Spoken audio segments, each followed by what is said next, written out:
I want to say good afternoon, everyone. I want to give you an update on the latest regarding our response to the military coup in Burma. As you know, the assault on Burma's transition to democracy remains an issue of deep bipartisan concern. We've consulted at length, for example, with Senator McConnell, who has had a very keen interest in this, and his team, and we welcome their helpful insights.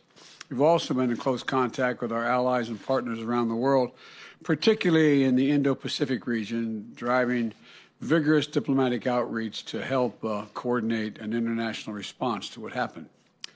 The strong and unified message emerging from the United States has been essential, in our view, to encouraging other countries to join us in pressing for immediate return to democracy.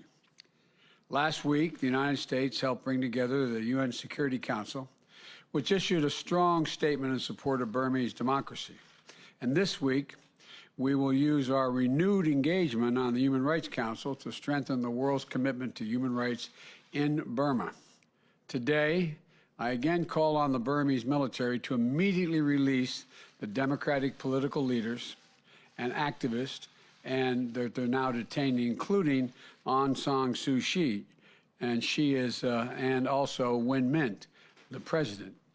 The military must relinquish power it seized and demonstrate respect for the will of the people of Burma, as expressed in their November 8th election.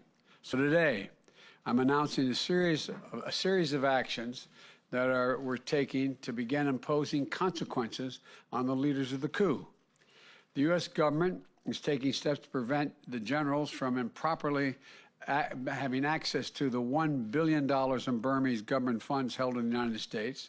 And today, I've approved a new executive order, excuse me, a new executive order enabling us to immediately sanction the military leaders who directed the coup, their business interests, as well as close family members.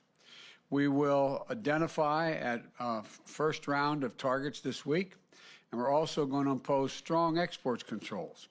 We're freezing U.S. assets that benefit the Burmese government while maintaining our support for health care, civil society groups, and other areas that benefit the people of Burma directly.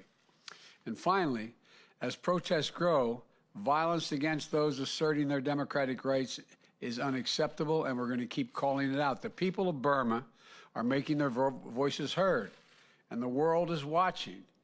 We'll be ready to impose additional measures, and we'll continue to work with our international partners to urge other nations to join us in these efforts. So I thank you all. I wanted to have that statement before I got in the vehicle to go out to the Pentagon, and I'm sure I'll see some of you at the Pentagon. Thanks for coming over in such short notice. Thank you.